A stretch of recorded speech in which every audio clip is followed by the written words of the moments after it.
ለኔም ለናንተም ጥያቄ አቀርባለሁ። ነብዩ አለይሂ ሰላቱ ወሰለም እኔ ቤት እናንተ ቤት እንግዳ ሆነው የመምጣትን እድል ብናገኝ ቤታችሁን ትኮሩበታላችሁ? ዛሬ ነብዩ አለይሂ ሰላቱ ወሰለም እንግዳህ ቢሆኑ ቤትህ እንዴት ነው? የሙስሊም ቤት ጽዱና ንጹህ ነው። ባለችው አቅም የ10 ሺህ ብር ወንበር ይሁን የ3 ሚሊዮን ብር ሶፋ ጽዱ ነው ሙስሊም። ቤትህ ንጽህናው እንዴት ነው? ሽንት ቤቶች፣ መስገጃው፣ ምንጣፉ ንጽህና ለሳቸው መስተንግዶ ይመጥናል?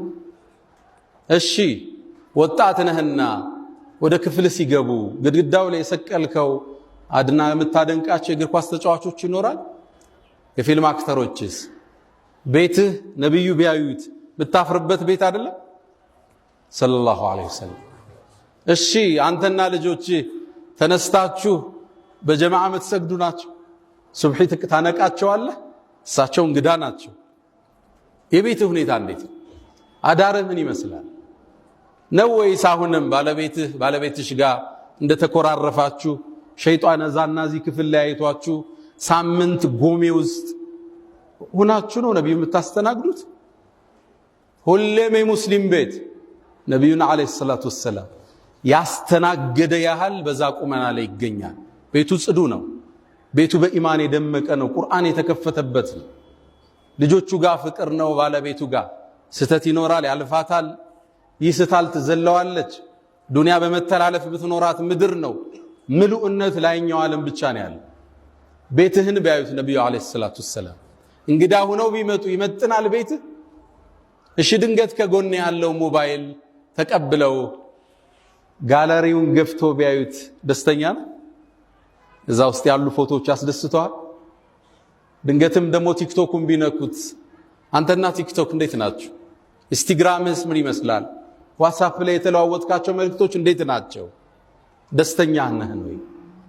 ዛሬ ይዘን የምንወጣው መልእክት አንዱ ነብዩ አለይሂ ሰላቱ ወሰለም ቤቴ እንደ አቡ አዩብ አልአንሳሪ እንግዳ ቢሆኑ ለሳቸውን ለማስተናገድ ሚመጥን በኢማን የደመቀ ቤት ነው ወይ? ሁለተኛው አቡ አዩብ አልአንሳሪ የተቀበረው ኢስታንቡል ነው፣ ቱርክ ውስጥ ነው። የተወለደው መዲና ነበር። ያን ሁሉ 1000 ኪሎ ሜትር አቋርጦ እዛ አካሉ አርፈዋል።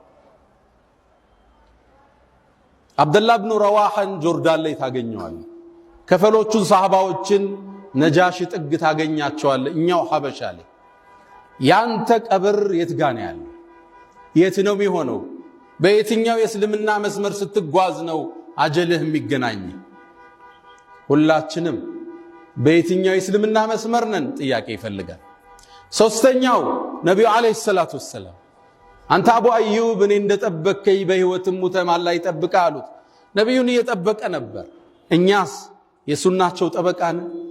የሸሪዓቸው ጠበቃ ነን? ሱናቸው እንዳይደፈር እስልምና በእኛ በኩል እንዳይጠቃ ዘብነን ወይስ እስልምና የምናስጠቃ?